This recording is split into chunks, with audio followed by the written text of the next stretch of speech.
Okay, I think we'll go ahead and get started. It is Thursday, June 6th, 5:30 p.m., and we are having our board meeting. And we'll go ahead and begin with welcoming all of you who are here. Kind of a skimpy group today, but we are so glad to have you. It's quality that matters, not quantity. Happy news. Yeah. Okay, so we'll begin with roll call and start with Larry. Larry Jepson, board member. Randall Bagley, board member. Roger Pulsford, board member. Kathy Christiansen, board member. Chris Corcoran, board member. Jeff Nielsen, board member. Terry Rhodes, board member. And Dale Hanson, business administrator. And Steve Norton, superintendent, is absent. He has a migraine this afternoon, so we'll hope that he gets well. We'll go ahead and begin, and Randall's going to lead our pledge and give us our mission statement.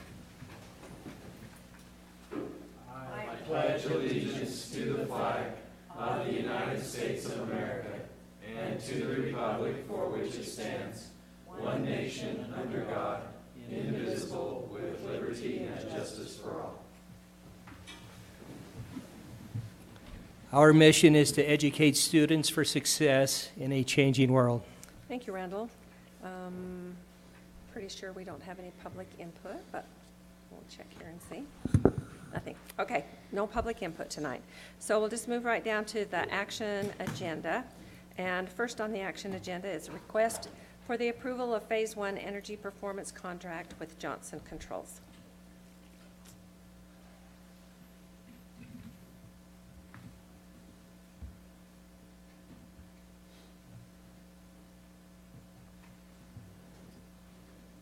Okay, we're going to just review the board packet that you received already. This should take just about 5 to 7 minutes, but we'll certainly welcome to answer any questions at the end that you might have. Okay. Is this on? No, I think you're going to have to turn it on. Sorry. It's either on the side or the bottom. Oh, there we go. Thank you. Boy, you're going to trust me with this project, aren't you? Can't even turn a microphone on.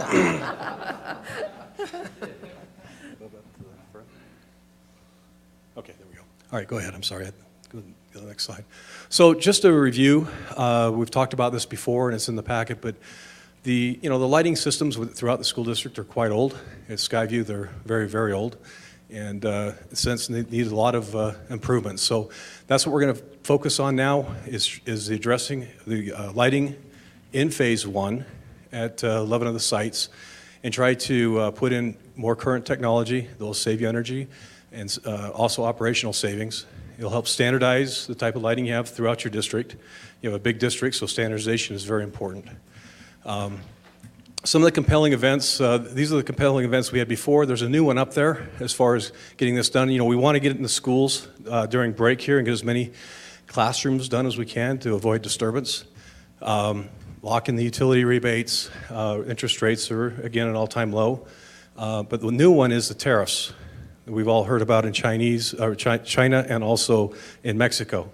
So products are going to go up. So we're trying to lock in our pricing on that so we don't have to have any increases in pricing. So that's a new one that we're trying to go take care of. Again, these are the 11 sites that are part of Phase 1 under the lighting. I have a question. Yeah, Which district office building does it refer to on that list? that's the new one. Okay. Yep. So as the picture shows up there, this is the typical fixture at Skyview in the classrooms. They're 50 plus years old. They're yellow. They're brittle. They don't put out a lot of light. We're going to be replacing over 346 of these light fixtures with new ones, which will really not only reduce your energy consumption, but really create a better environment within the classroom itself, providing better light, distribution of light. We'll have some uplight in the ceiling, which will create a nicer, warmer feel in the classroom than just downlight going on now. We're also going to be replacing just over 15,000 lighting ballasts. Now, these are ballasts that are in the light fixtures out there that have a life expectancy of about 12 years. This is some of the operational savings we're going to talk about. Ballasts cost about $22 a piece. They have a life of, about 12 years. And your maintenance staff is constantly having to go up there and replace these. When we get done, there'll be no ballasts in the district. They'll all be direct wires, which will save a lot of money and a lot of operational expenses down the road. The technology, again, is LED. It's a proven technology. The pricing points continue to come down, and again, saves a lot of money, and it gives you better light, quality of light in the classroom. We're also putting in some controls that will be in the gyms, in which their occupancy, so when nobody's in the gym, the lights will go off. You can predetermine if that's 15 minutes or 20 minutes without any movement. When someone walks in, the banks start coming on, and they'll stay on as long as there's a little bit of movement. When everybody leaves after gym class, they'll eventually shut off after 20 minutes. The savings here, the electrical, which is the KWH savings, is just over $81,000 a year. The demand savings is another $102,000. We do have to take a heating penalty, though, in that by taking all these inefficient lights out, they do produce heat, so the heating system will have to make up for that. So we take a $8,400 hit on that with the new efficiency. The operational savings right now is at $10,000. We're going to be, in the next couple weeks, fine-tuning that number. We think that's going to be closer to about $30,000 to $40,000. We're trying to get some information from the district to quantify that. Also, currently, we have a rebate of about $13,000, and we think that's going to be closer to about $36,000. Those are all coming in right now as we speak. So the project cost total is $2.83 million. Right now, we're looking at a financing term of 16 years. I think by the time we get done, it's going to be less than 16 years. But a couple things to note there across the cash flow is the utility savings in year one is about $176,000. You have another $10,000 in operational. Right now, we've got $13,000 as far as rebates, for a total savings of about $204,000. The loan payment or the lease would be about $195,000. We've got the measurement verification. This is how we guarantee the savings. Remember, Johnson Controls is guaranteeing that you're actually going to save this energy or this money, and if you don't, then we're writing a shortfall check to you. So each year, you can see that it's neutral. But if you look down at the bottom year, we're paying this off in 16 years, but we're showing a 20-year term, and during that 20 years, the district will accumulate about an additional $1.4 million in savings. And most of that happens between year 16 and 20. Any questions on that? Okay, the next steps are we obviously need board approval to enter into contract negotiations with the school district. And we're also then in parallel going to be seeking funding, in which we'll go out and seek 5 or 6 major banks that lend on these types of projects to get you the very best financing that's out there. And we'd work with Dale and his group to get that done. And then they would need to come back to you with approval on the funding at that point, which would hopefully be at the next board meeting, is what we're shooting for. So that's where we're at. Any questions?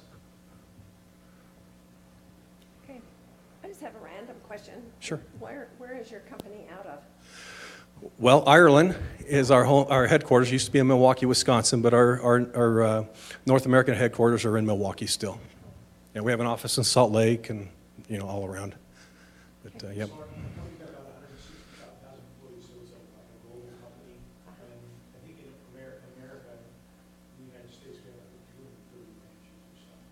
So this is just another random question. How did we hook up with you guys?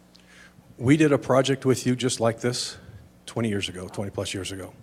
And so I moved back to Utah from Hawaii, and I called Dell, and he was courteous enough to take my call and let me come talk with him. So that's how we came back.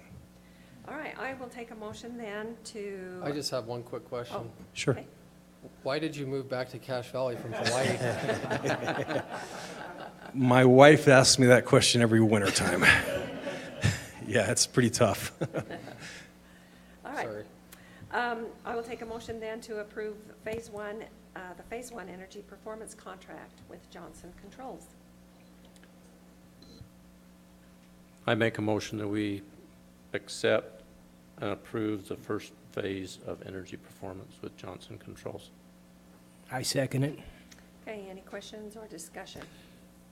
Now, we're approving the funding negotiation as well as entering into the contract then, is that correct? Is that correct? Yeah, that's part of it. Yeah, that's correct. Yeah, and understand too, this only represents about half of the schools in the district. There's more that will be brought to the board down the road as they get going. They've got to do the engineering on all these other different components of projects.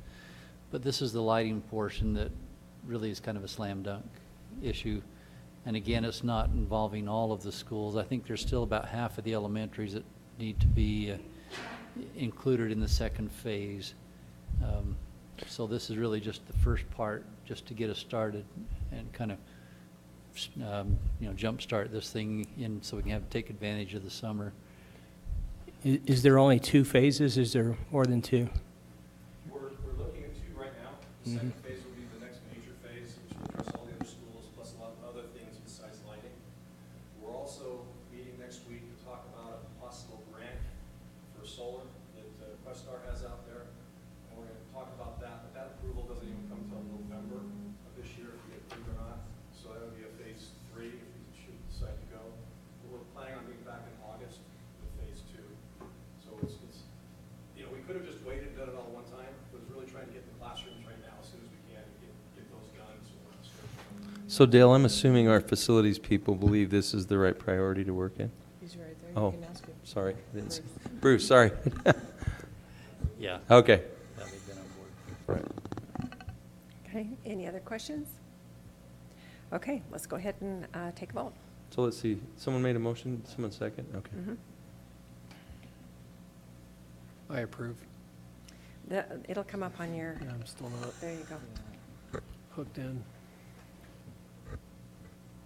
Okay, all the votes are in and unanimously in favor of the motion. Okay, thank you. All right. Yes, good luck to you on your trips back. Yeah, it's getting a little stormy out there. All right. Okay, next on our action agenda is a request for the approval of the 2019-20 Cache County Board of Education meeting schedule. I hope everybody's had a chance to look at that. I'll take a motion to approve it. I move that we approve the 2019-20 school year, or school board calendar meeting schedule. Okay. I second it. All right, anybody want to discuss anything about the calendar? Was this the same as the other one that you gave us? Yes, except that the retreat is put on it, because we've never had the retreat put on, so we've got a tentative date for next June for that, but everything is exactly as the way it was. Any other questions? Okay, we will go ahead and vote. I approve.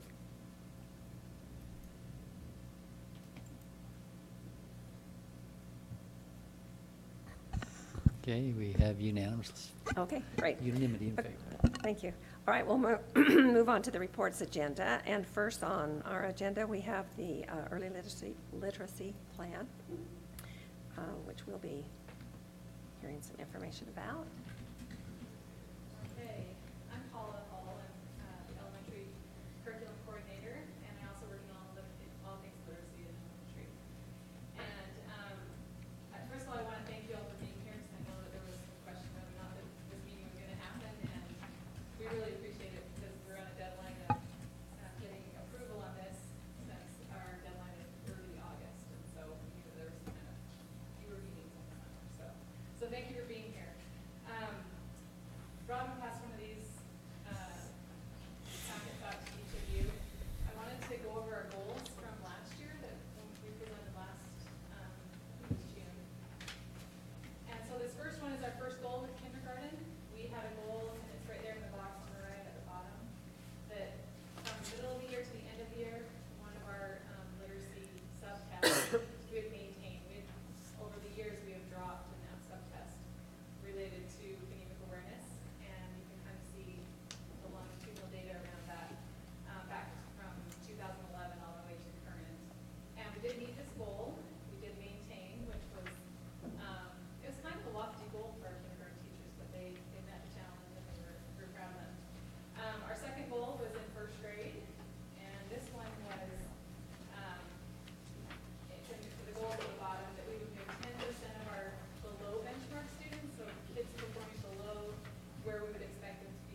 I have one.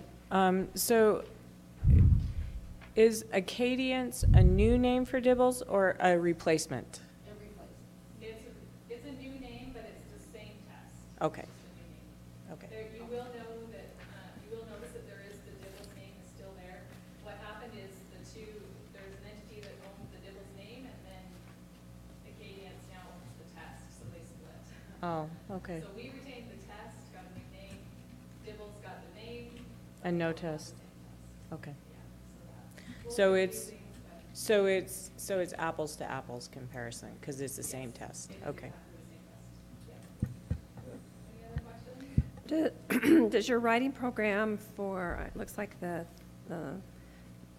kindergarten through third grade, is it process writing? This is in regard to writing, but, yes, we do process writing. Okay, Yeah. all right.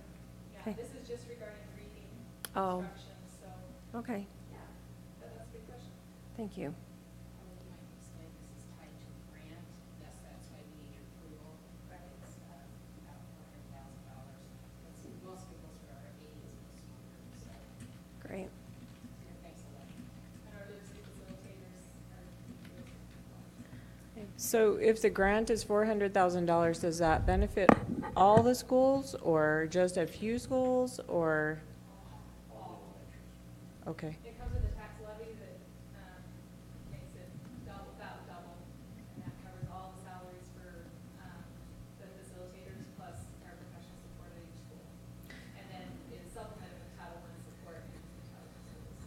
Support. Okay, so we have so few Title I schools left now. Does that,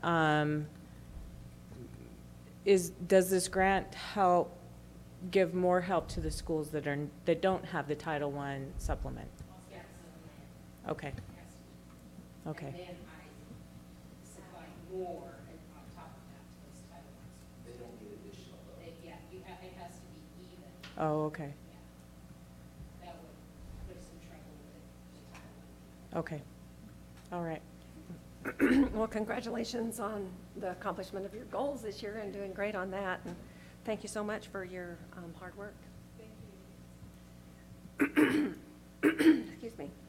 Okay, we will go ahead and now have a report on the tentative negotiations for the cash education support professionals, and then the education assignment and association, and then the administration association. Is that you, Dale?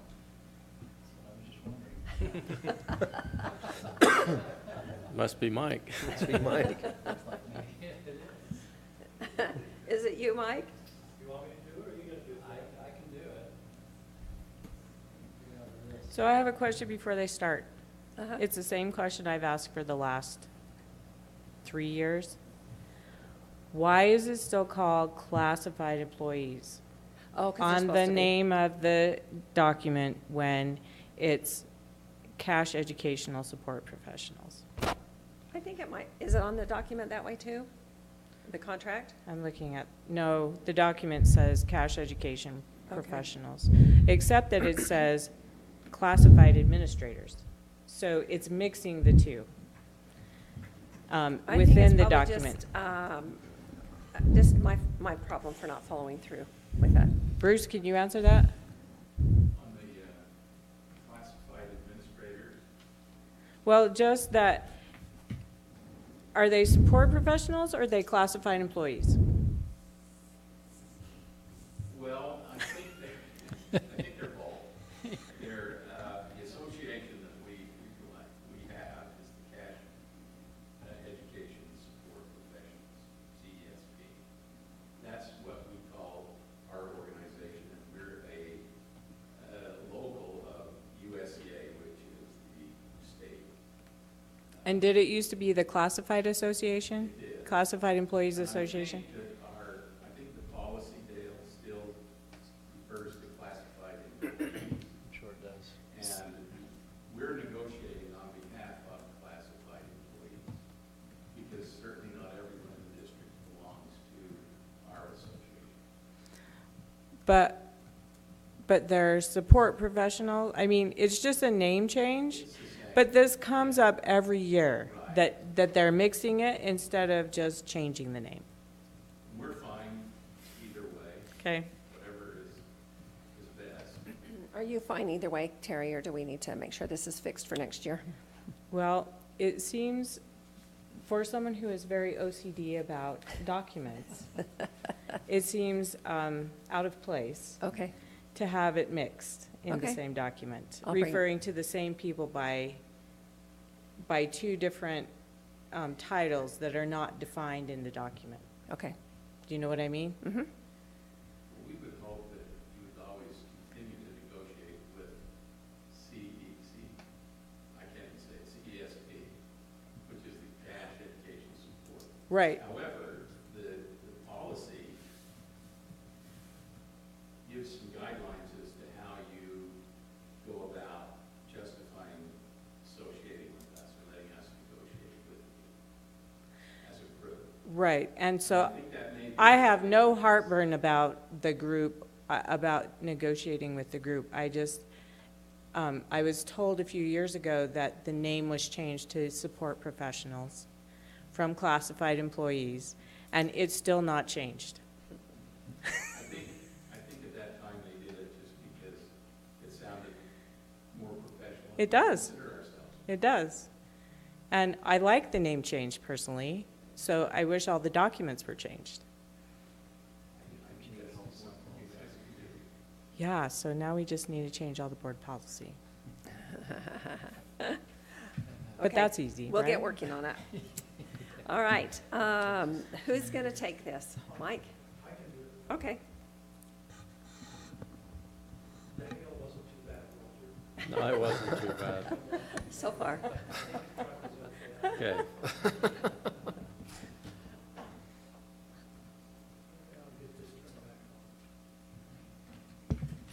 Okay.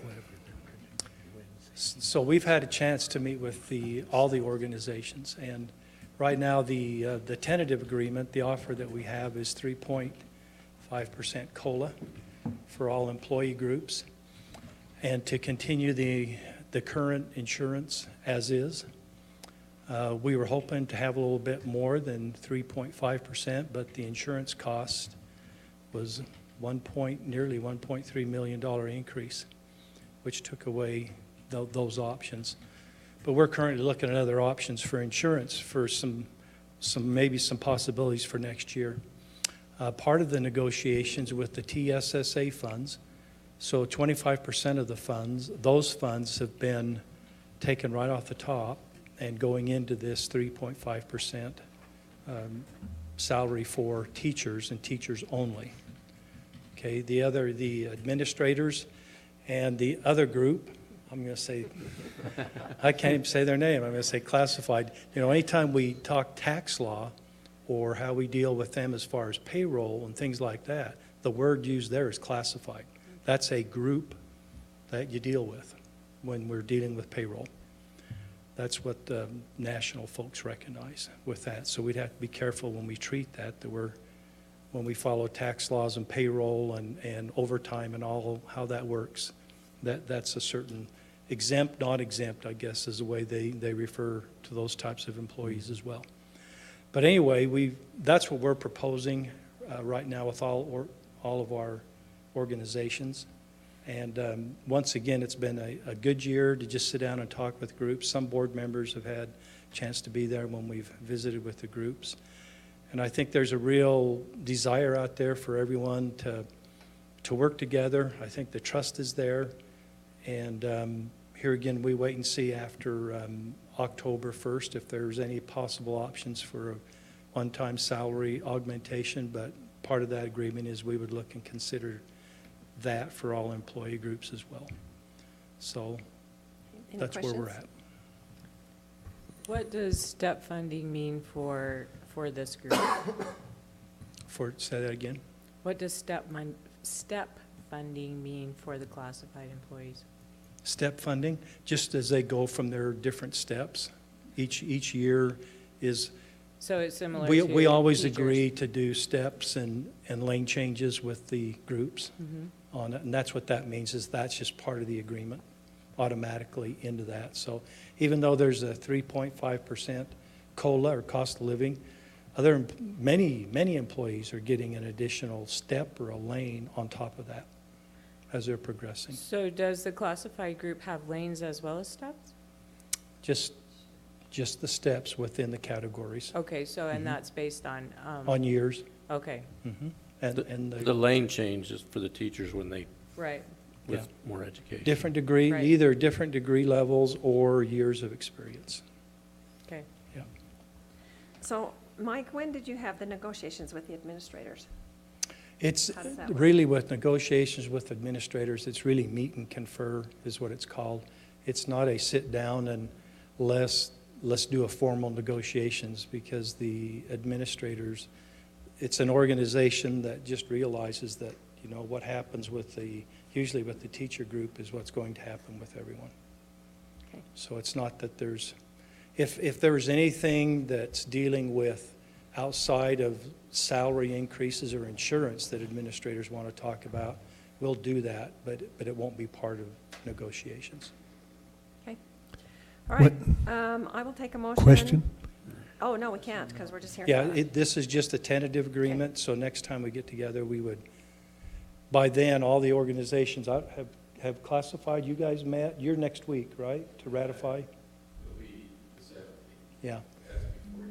Right, and that's why we're calling all this tentative, because for them to formally meet and ratify. And the augmentation is, we're not going to have a Christmas bonus, so to speak, like something. We So use the word the augmentation would just salary be- augmentation, it's a one-time type thing. Right. You know, it wouldn't be an ongoing. My question, last year, I think we did, everyone got the same amount rather than a percent, so that those with high lanes didn't take all of the money, so to speak. Well, last I year. like that.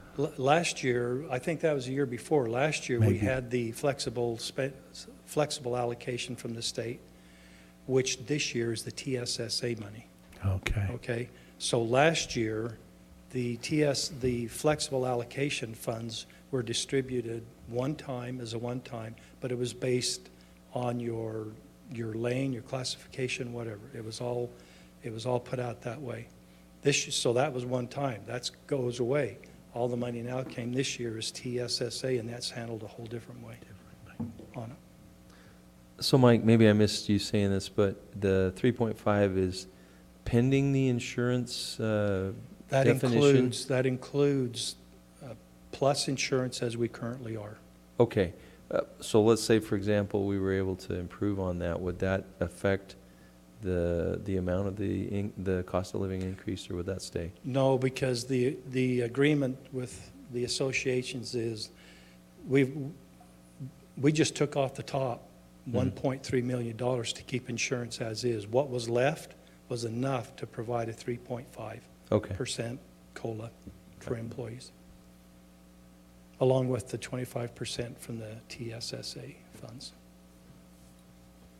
So if you do have a change in insurance, it wouldn't be for this next year? No, it would have to not for be. the We're following. set for the 1920 school year. Okay. So just a question that's kind of related to it, but not really. As far as the district goes, have we had a lot of attrition for teachers or others leaving for better paying jobs throughout the state in different districts, or what's the feeling that you have? Well, I'll give you my opinion, then Dale can, because I see it a different way than maybe what Dale's office may see it. But I don't see our teachers leaving because of competition in salaries. The environment and what we have here attracts people, and they like it. The Sure. valley itself is an attraction. Yeah, there's some intangibles that you can't attach a price to. Yeah, right? we've had more teachers leaving other districts, coming to us, wanting Nice. to be part of our school system. That's the trend that I see. Okay, And it's good. been pretty strong the last 3-4 years with that happening. That's a good sign. Dale, you want to add anything more? I mean, that's exactly right. The only problem I have is when I budget for A brand-new teacher, and an you have these opening experienced teaching teachers position, I coming usually in. figure somebody starting at the top of the starting of the salary schedule, and when we bring somebody in from outside that has 20 years' experience, it just kind of messes up my assumptions. So instead of 10 years of savings, instead of 20 years of savings, it's 10 years because it's bringing in more experience. Yeah. But good teachers too. Yeah, Good teachers we're bringing in, so. okay. Any other questions? Okay, thank you. All right. I think I came to all of the negotiations, and it was actually very pleasant, and people were very cordial, and I thought Kirk handled it Kirk does a good job with it. excuse me, really well, and so did all of the employees Yeah. who came in. It's a really nice atmosphere. Yeah. And I'll give Dale some credit too, while we're here. I mean, he pinches every penny he possibly can at this point without taking too many risks. That's why we wait till after October to have a better comfort feeling. So, all right. Okay, thank you. All right, okay, Dale, you are up with the final legal budget and the preliminary budget.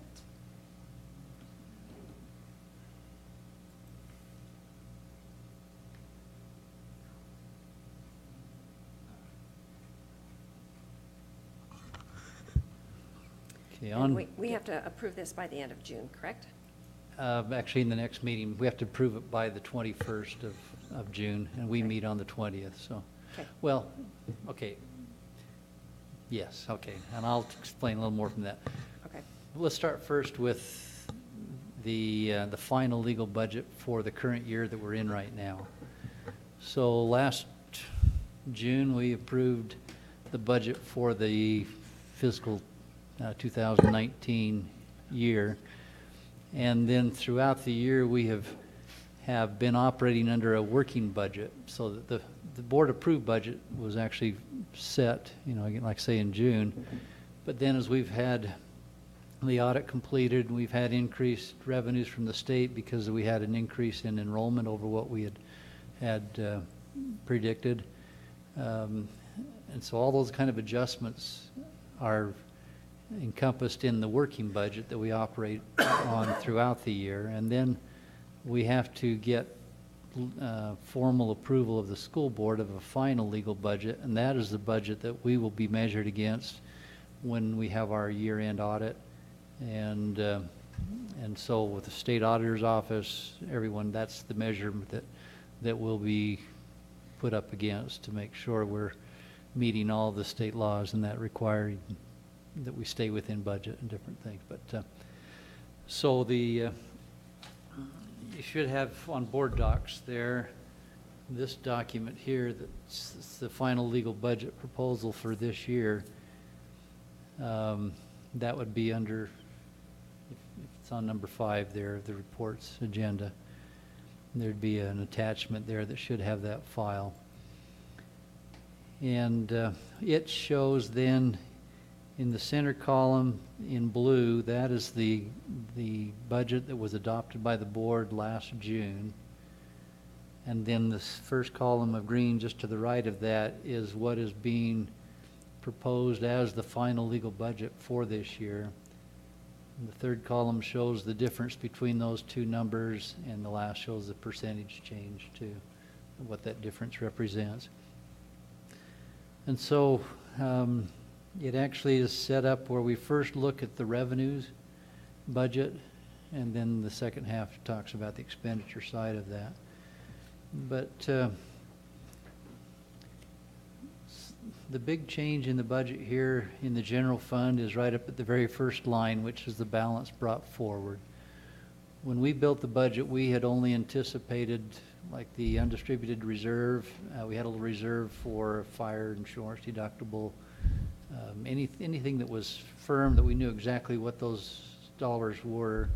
We build into the new budget anticipating that that would carry forward. But there's a lot of program budgets, special ed, CTE, the trust lands program, all of those. We don't try to anticipate when we're building the budget how much carryover that's going to have, because they're all in restricted programs, and that is just going to roll over and be adjusted in that same program in the new year. And also any type of of a ending balance of a or an unappropriated fund balance that we would have at the end of the year.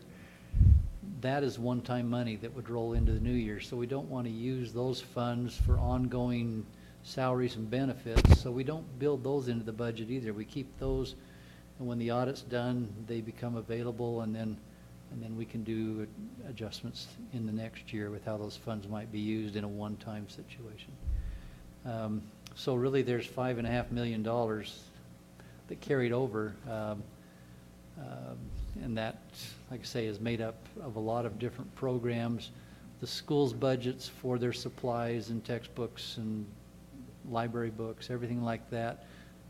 Those funds that they don't expend, they just carry over in the school's names for the next year. They're part of this figure. And so I think there's almost $1 million or so that was carried over last year in all the schools combined in those categories. But so anyway, that's the big change, is just the carryover balance. In the state section there, that would be made up of mostly two items. One is the carryover balances then in these restricted programs that carried over from the prior year into this new year in each of those line items. The other had to do with increased enrollment that we experienced in the district above what we had budgeted for. And so that's where, like at the bottom of page 1 under state funds, the first area shows the unrestricted basic school program. Those are funds that are unrestricted. I mean, we can use them however we will, and that's what we use in negotiations too, is the unrestricted funds. But there was, $1.2 million that we received above and beyond our budget estimate, and that had to do with the student growth that we actually experienced. I'll always give Mike a hard time. Right at the very bottom, the last one shows applied technology. It had $1.5 million. Most of that had to do with carryover. So that's just an example of how these all make up. So there's $5.2 million that's encompassed in both carryover funds that are represented in these restricted programs, and then also growth that we experience in unrestricted funds due to employment or enrollment growth. So the majority of the increase, the majority of the difference, because it's 10.9 million in revenue difference, right? On page, what page is that? 3. Okay, yeah, page 3 looks at the end of revenues.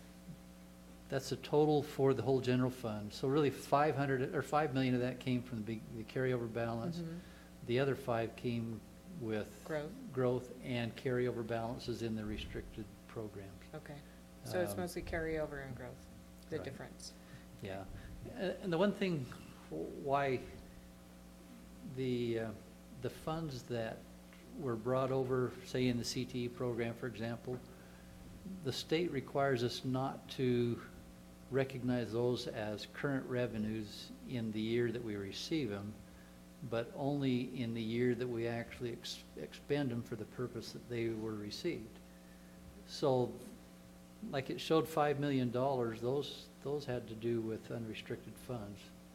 The other $5 million came in the state funds portion. The majority of that, there was like $4 million of restricted program carryover balance that we didn't show as revenue last year. We just put it on the balance sheet as a deferred revenue into the new year, and then we recognize it as revenue in the next year. And so that's why it kind of, things get treated a little differently, whether it's restricted funds from the state or whether it's unrestricted funds that we get either through property tax or the state unrestricted fundings.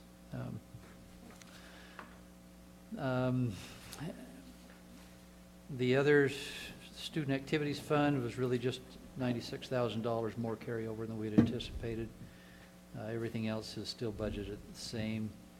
Debt service, again, same thing, had a little extra carryover, $400,000 above what we had anticipated. Capital outlay, or capital projects, the real change in there was carryover of funds that we had, plus with the building of that 10 classroom addition at Ridgeline High School, we transferred $1 million out of the general fund and brought that over to the capital outlay fund to make that whole. And then we also had the sale of the property of the old Wellsville Elementary that we sold to Wellsville City. That's shown there as a sale of, it says equipment, but that's really land is what that is shown there also. Is the old Cache High building in this also? Yes, that's right. That's the other part. So between the Cache High, which I think Cache High was about 500,000 that we got out of that, and it was about, I think, 160,000 that we got for the land in Wellsville. Okay. You're right. Who bought that old Cache High building? Visionary Homes. It was Northeastern Services. Oh, You know, okay, I was it gonna was say, Visionary Homes. I never met him. I just got the check. All right. So, and then food service, again, we did adjust there where we had that one issue where we had charged indirect costs against food purchase items, which according to the rules was not correct. That those food items in school lunch shouldn't be charged indirect costs against. And so we actually refunded back to the school lunch program $350,000 that we had overcharged them in the previous year with indirect costs. That was the first year we'd ever charged indirect cost to school lunch. And I thought all along that that was fine. It was decided either we do or we don't, you know. And then the state auditor's office told us that if you charge it to one program, you've got to charge it to all programs. You can't pick and choose. And so that's why we had to hurry and jump into that at the last second, even though we hadn't anticipated that as we had built the budget and operated through the year, but had to do that at the end of last year. I don't know if there's really any other questions. I mean, those are the real changes that we had. And on the expenditure side, again, it makes up all different types of expenditures, depending on the programs, carried over funds. You know, a lot of it would go into salaries, some of it would go into supplies, just depending on the program itself and how that program operates, what their responsibilities. Under trust lands, it could be used for almost anything, so, but it had to tie into their school improvement plan. So the 6.3 million difference in capital outlay, is that the 10 classroom addition, or does that include the 10 classroom addition? That includes that. Okay. That's that extra $1 million that we transferred over, well, in the 600,000 too from the sale of the land in Cache High. In the expenditure, right? That's included there, okay. So they'll balance out between the two. Okay. So if revenue goes up, we'll budget the expenditures to match that exactly. So, anyway, Is this report from your new software? Is that why it looks so nice? no, it's actually off an Excel spreadsheet. So. I just found the color buttons. And I guess, I don't know. I like the color button, Okay, it's good. nice. Very Thank well you. done. Thank you. All right, does anyone have any questions for Dale on this? Okay, thanks, Dale. And Okay. we'll just go to our next one. And then the preliminary budget for next year, I'll try to hurry through this. I got a few minutes here. I've got 3 documents that I attached there. The first one, I believe, had to do with it's the general fund. I can't remember the order I had them in there, but Yeah. there's one that's talking about the general fund. It's called my general budget. And so this looks just at the general fund and the unrestricted funding that we operate with as a school district. And this is the report we used in our negotiations with employees, because I can't give special ed teachers a pay increase with funding out of the CTE program or out of, anywhere else. It's got to come strictly out of the unrestricted programs. And so with that, the presentation here, the first 3 columns in blue are the last 3 years showing what we actually received in revenue in these line items and what we expended on the expenditure side in each of these categories. So it doesn't change a lot from year to year. We do have about 85% of our budget is tied up into salaries and benefits, so that's where the bulk of all this centers out of. But the green column then is that what we're proposing is the final legal budget for this year. And then the kind of yellowish column on the far right is what is being proposed for the budget for next year. In the local revenue section, so why would you make the proposed budget so much smaller than the previous 3 years when it appears that the previous 3 years have been increasing on local revenue? It's a good question. Thanks. The main difference on there is that very first line on the local revenue section there.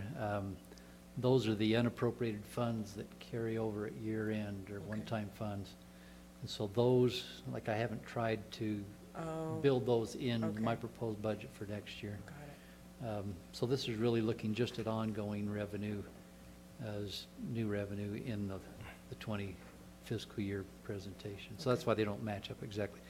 But state revenues, there's one little difference in there, and that's how we've broken out the local board levy, because part of that is funded under a guarantee program. It's the local board levy guarantee, I guess, is the state line item has.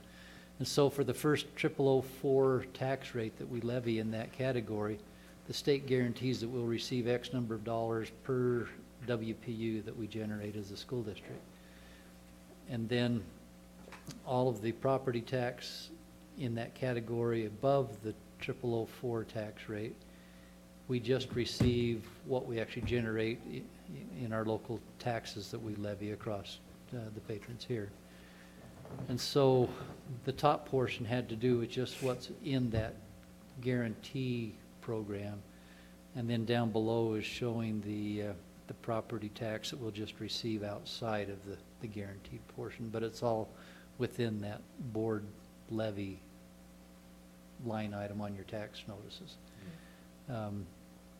And so in the past, I've kind of pushed those up together all above in the presentation. This one, I've broken it out. So so really there's $3.8 million that typically in the past would, in comparison to the green column or this current year's budget,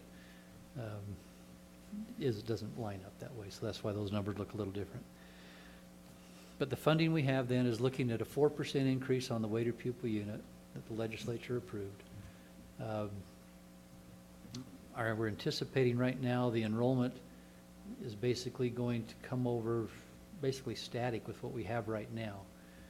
And the reason we do that is when we allocate teacher FTEs out to the schools, we want to base that based on the number of students that we plan on being there so that they match up. If we were to say, we think we're going to get an extra 200 kids next year and build that into the revenue side, but then on the expenditure side, turn around and use all of that funding to give a larger increase to the teachers that we currently have. When we'd get in here next year, that extra 200 kids would show up. We've already recognized the revenue, but we've already spent that giving it to the other teachers. We wouldn't have the money to hire the additional teachers that we would need to educate those additional 200 students. So that's why I keep those two balanced as we're going in. And then generally we'll see an increase in state revenue based off our enrollment. But we don't know exactly which school and in which grade those kids are actually going to show up in. They usually scatter across all schools throughout the district. And so that's why we try to keep those things consistent or we get ourselves in trouble. And really that's the main increase that we have in our funding. The other difference is up in the state section under the flexible allocation. Last year we had the one-time funding under the Our Schools or My Schools Now initiative that the state put that in, and that's what paid out that 1.5% one-time salary augmentation to all employees, because they warned us that this coming year those funds might come with strings attached and couldn't be used for that, and that's exactly what happened. So the, what's discretionary now, which last year was 2 million, went back down to about 200,000 is all we have in that line item. So that's another reason why those state funds would be down in comparison. In the local section, there's a line item that says rent for textbooks. Does that come from student fees? Yes, exactly. But Mike, I thought you said that we changed the school fees to not include rent for textbooks? Our new fee schedule will not have textbook fees in it this next year. But there is another fee in the fee schedule, academic access or something. Right. That'll be a little bit part of that. But Dale and the superintendent talked about that line item there. That will be eventually sure going away. So, but we don't have to make it go away this year, even though we changed our school fee schedule? Right now, the plan is for no textbook fees to be charged this coming school year. So, but So we that really have, should be taken out, yeah. we have $50,000 in the budget for that, for this year? Whoopee! No, that means that that's not good. Because we're not gonna get that.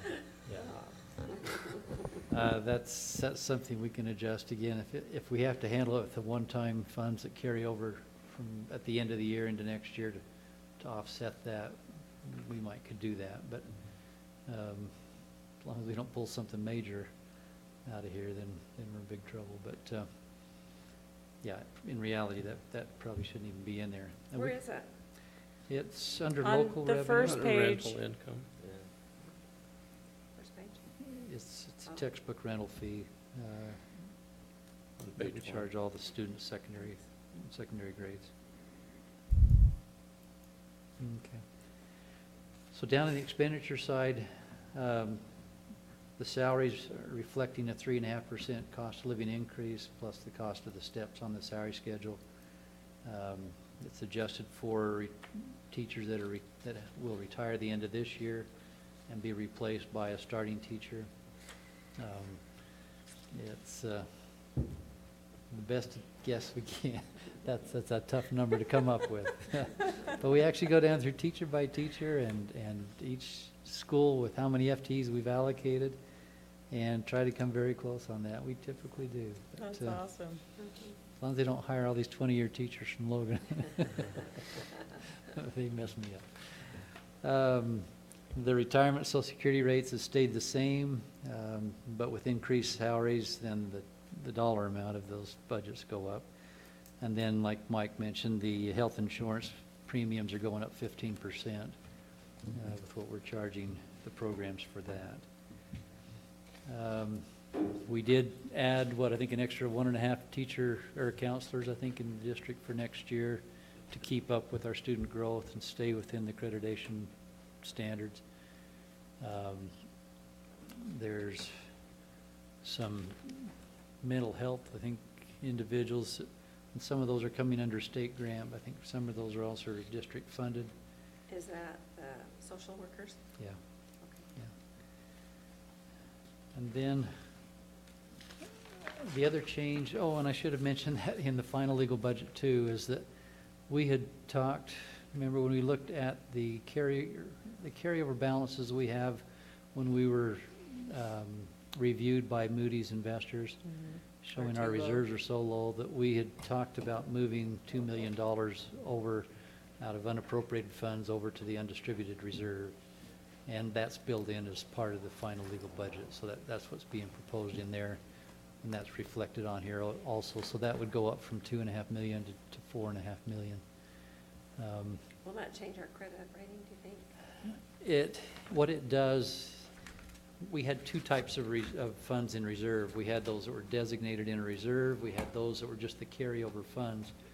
Moody's looks at both of them the same. So all we did is took $2 million out of one pocket and put it in another. But it put it in a pocket where it can't be pulled out without the school board giving us their hard blessing. I mean, and then really in budgeting, the board has to approve any of that. But it puts it in a place where employees won't look at it for negotiations and say, we've got money there, let's go put it on the salary schedule. It sets it aside, so it's kind of untouchable. It's a rainy day fund, is what it is. Is there anything more? And really, those are probably the main things that are involved in the budget itself. The next section is probably the one I want to run through real quick with you, and that's the property tax side. I just barely got these numbers this morning from the county, so there's still some things that are not settled on those, but I've tried to give it the best picture I can right now as to what we really face. The very first sheet on that shows that we have, of the property that taxes were levied against this past year, this county has gone in and reappraised those properties, and the total value of those same properties that we had last year has increased just over 11%, which is the highest we've ever had, at least in the last 20 years. 20 years, yeah. So there's going to be some anxious taxpayers, probably when we have our tax hearing, that are going to be confused because their taxes will go up because the assessed value of their property was escalated. Not to the fact that there's some portion that we're actually increasing, looking at a tax increase, but the biggest portion for them is going to be that their value of their property was. But they do that on a rotation, don't they? So Usually it's about a third of the county is Right. reassessed each year. I don't know if they, I hope it's not Avon this year. We got it last year. yeah, so really two-thirds of the property holders in the valley are gonna love it because our proposed tax rate is actually gonna be lower next year than it is this year. But it's going to really hit hard those who had their assessed value go up. Do we know who that's going to be? I don't know who it is, but, Just the prices? so as far as new growth with new properties coming on the tax roll, that's in the very first column of numbers on the left. It's very comparable to what we had last year. That's about $160 million of new property coming on. The second sheet is what will have to be looked at when we go through a truth and taxation hearing. The basic levy is one that's guaranteed. Sorry, I didn't make it 15 minutes. No, that's all right, sorry. And so that rate, we're still waiting for the State Tax Commission to calculate, and that'll probably come out here in the next 2 weeks, I hope.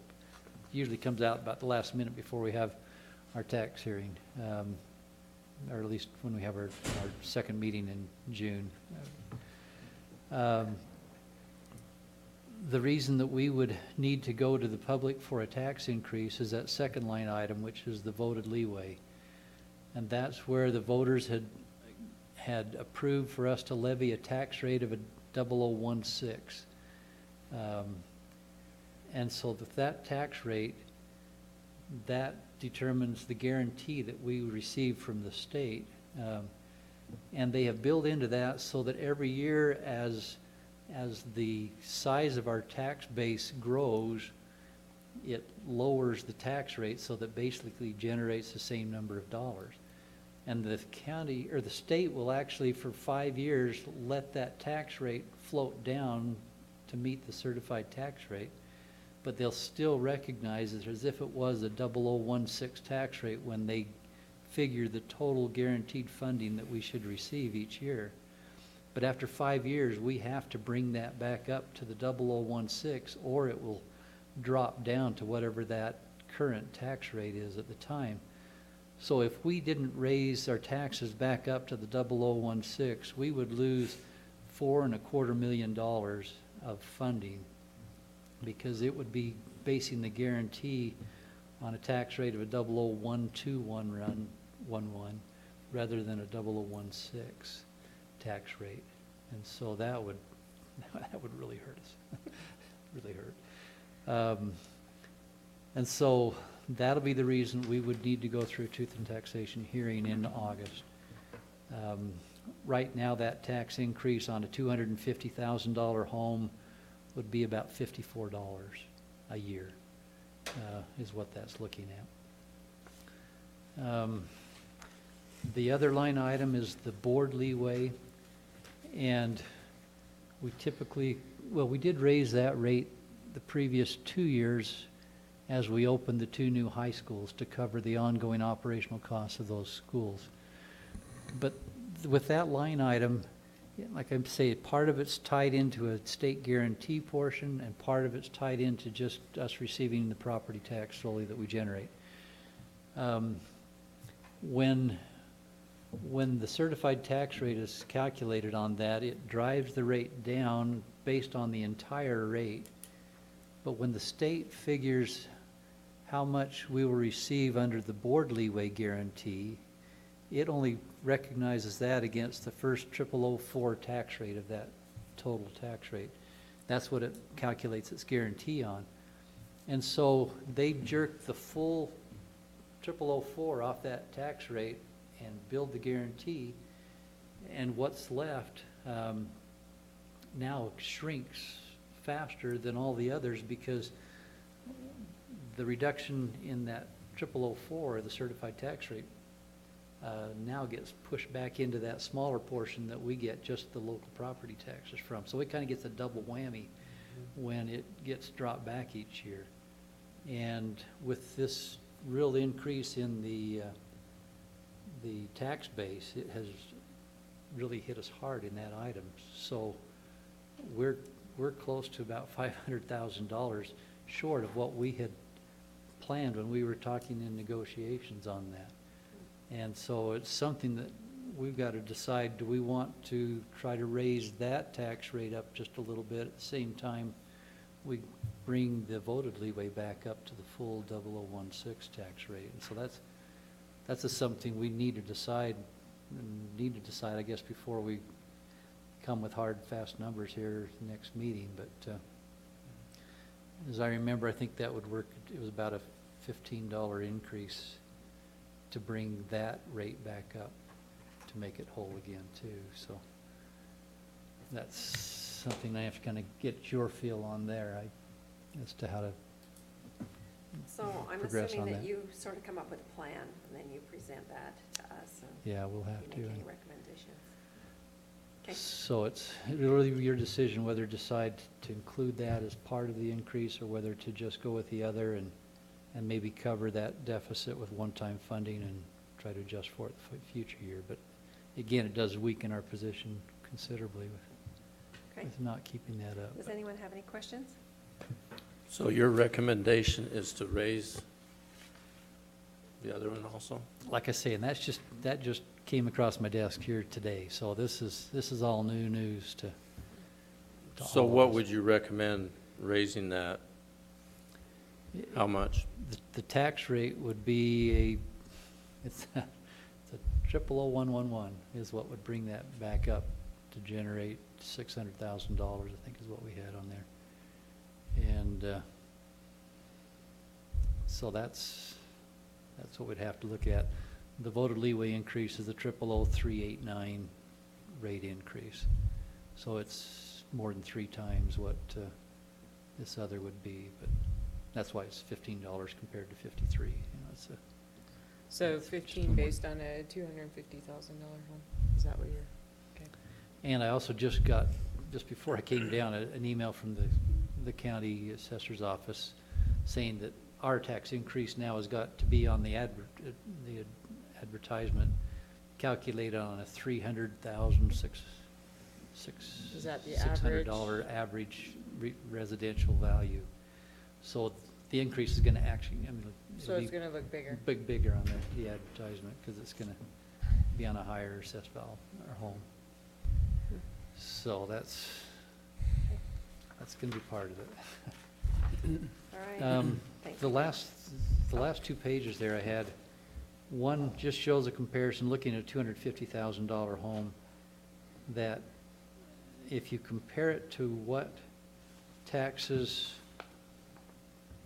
well, if we compare it to the certified tax rate, and that's what's going to be presented in our advertisement, so that we'd have to lower the rate to keep everything equal, basically, but raising it for the voted leeway.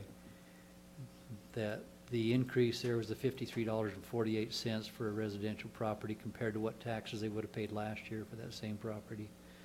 Business would be $97 increase because they don't get the 55% exemption or 45% exemption on their property. But on the next page, it looks at, in just looking, if the property was not reappraised and their value was the same last year as is going to be for this coming year, they would actually have a $22 decrease in property taxes on that piece. And business property have a $41 decrease. So I guess it depends on whether you're in the lucky third or I should say the lucky two-thirds, the unlucky third, as to how that'll be. So Rogers should go down. Yeah. Yeah, but it doesn't say that all of Avon's going to be reevaluated. Some of the pieces in Avon are reevaluated, and some of them in Newton are reevaluated. So it's not one area, it's all over the county. Right. Yeah. So, So the last presentation actually takes all of everything put together in this budget so that it includes both the unrestricted and the restricted funding programs. And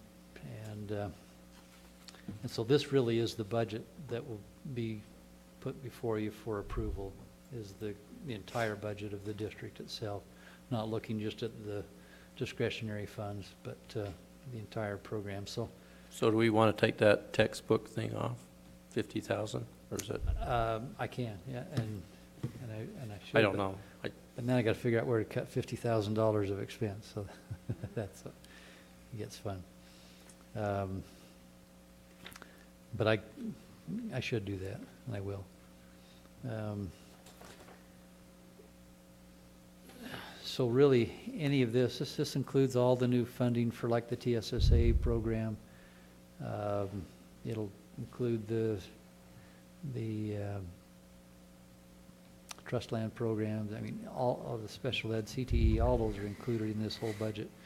Looking at all their revenues so that the detail, you can see on the second page, all of the detailed line items is the revenue that each program generates. But on the expenditure side in the back, it doesn't break it out by program, showing how each program is going to expend their funds. It just lumps together all the teacher salaries from all the programs, shows that in one picture. It'll show the utilities and everything. I mean, everything's combined just into one picture, regardless of the source of the funding.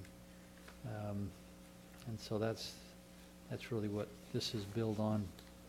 But I don't know how. If you want So me to- where will Johnson Controls thing fit in? Johnson's isn't built into this yet because we don't know what the financing is going to be for that. Okay. Didn't he say they were waiting on a grant or something from? There's some Rocky, rebates yeah. that would come in, but also when we set up the program, it'll be probably a type of a lease purchase arrangement is what we would enter into. And so it would be neutral in the sense that the savings we should generate by us having lower utility billings from what we have budgeted should free up exactly the funds that should be needed to pay off that lease annually each year. And it's tied into a non-appropriation clause so that every year it stands on its own 2 feet. So it's not putting the district into long-term debt in that regard. Otherwise, we would have to go out and get voter authorization to go into debt. And so technically, if we did not pay one of those lease payments some year, Johnson Controls could come back in and pull out all their light fixtures and all their globes and everything they've done and walk away. But that's not going to happen. And really, it's under a guaranteed program anyway that it should all tie in just fine. So. So does theirs go through capital outlay or maintenance and operation? That'll actually stay in the maintenance and operation. Okay. Because it's not long-term debt, it's just general annual operation expense. And the revenue is generated in the general fund by the reduction in utilities, Okay. where they're normally paid from anyway. Okay. So I know 20 years ago, or whenever they did Spring Creek, they went through and changed all the lights. Did that pay off for us? It did. I mean, the lighting is really a slam dunk because they take a measurement of what a light bulb uses with the old system that we had in place, and then they compare that with the new replacement, and you know exactly what percentage savings you're going to have. And the thing you don't know is usage. You know, is usage going to go up some way? And Johnson's can't guarantee that anyway. I mean, so the lighting portion of it really is, we may have it tested. In fact, I think it's required for the first year to have that tested to show that it actually did generate the savings. But we typically, and we have to pay a fee for that. So we typically drop that portion of it after the first year because we know what's going to happen. Anything else? That's where all your funding is saved. There could be some things with boilers and that will create some savings, but not to the tune that we're going to worry about doing a special test just on that one little item because of the cost of what it would involve. But the last program really worked well, and we were really pleased with it. Okay, thank you. Anybody else? Another thing it does have is the ability to pay off some of that. This is like the first part is a $2.83 million debt basically would go into. But if we have additional capital funding or something like that, we could use that and pay that down. Or even carryover funds we might have in the general fund if we wanted to. We could bring that down so that we didn't have to wait 15 years to finally get all of that paid off to realize additional funding that we could steer into other line items in our budget. So there's a lot of options. So there's no penalty for early payment? No. Okay. Yeah. Hey, I have one question, and this has nothing to do with money, but on the first page, under donations, where it says Indian education, is that politically correct? Is that what they call it? Or do we have to, since we're fixing things? There's a federal grant that we have that's called Indian Education. All right. And so this was some local funding that came into that program. Okay. But yeah, if you look down on the federal revenue side, there's a line item, which is the federal grant we have on. Okay. And I think it's basically being used at Mountain Crest. I'm not sure if it's in all of the high schools, but majority of it, if not all of it's just at Mountain Crest High School. Okay. Yeah. Thanks, Dale. Yeah. If you want some fun reading, then look over this in the next couple of weeks. And we'll come next time prepared with any other questions that we have. Just because of the length of the meeting tonight, I think I'll just say the board report president, or not the board president report, but the board committee report. Till next time, I don't have anything that's earth-shattering. So let's just move on down to the board president report. And everybody on deck for next Thursday, 5:30, meet here. Lunch will be served. What would you like? Actually, dinner will be served. Anything special? I think we had pizzas last time. Prime rib. That's what I was going to say. Prime rib? I told Carolyn, maybe As long some as kind we're of so flush with sandwiches money, or- right? Maybe we could go to Copper Mill. Oh, yeah. Should I just let her Maybe we choose, or could do you use have a those preference? textbook fees. Yeah, exactly. The non-existent ones. Should I just let her choose? Sure. Okay. And then we wanted to, should we do it at 5 or 5:30? What works best for you? 5:30 would be better. 5:30. 5:30. Okay. Sorry. All right, yep, we'll keep it at 5:30 then, and we'll plan on maybe an hour and a half, and everybody's on deck who has the assignments, right? Okay. Yeah, Kathy, just as a reminder, I'm going to be gone the next 2 weeks. Oh, that's right. So just, Okay, So thanks you for remember. reminding me on that. Yeah, we'll miss you, but have fun. Okay, and then on the superintendent, let me back up. The legislative luncheon, we did not have that last year. Logan district was in charge, and they had a new secretary, and she just didn't really know what she was supposed to do. So I've asked Carolyn to send this date out and see if it works for the legislators. And so far, it's a good date, so will all of you check your calendars and see if that will work? And for you, Chris, we just we used to just have a luncheon with the legislators, and they would tell us what's going on, and we would ask them for things that we thought should go on. But 2 years ago, we visited some schools before lunch and took them into the schools, and it worked out really nice for them to actually see what's going on in the schools. And we combined with Logan, 10 to and 1. do we combine with Ridge? Or is it just Logan? Just Logan. Just us and I Logan? think just Logan. Yeah, so anyway, check that date out. Okay, and we'll hope that Steve gets better. And is there anything else we need to cover tonight? I just want you to know I did shower this afternoon. Oh. You should have moved over. Kind of reminds me of a song I used to sing a few years back called Right Field. Are you feeling lonely over there? Is that what you're telling us? Just a little. Funny. All righty, well, if there's nothing else, then we'll go ahead and adjourn and be back next week. Thank you, everyone, and thank you to our district people. Appreciate all you do. Thanks for staying awake. Yeah. That was very good of you.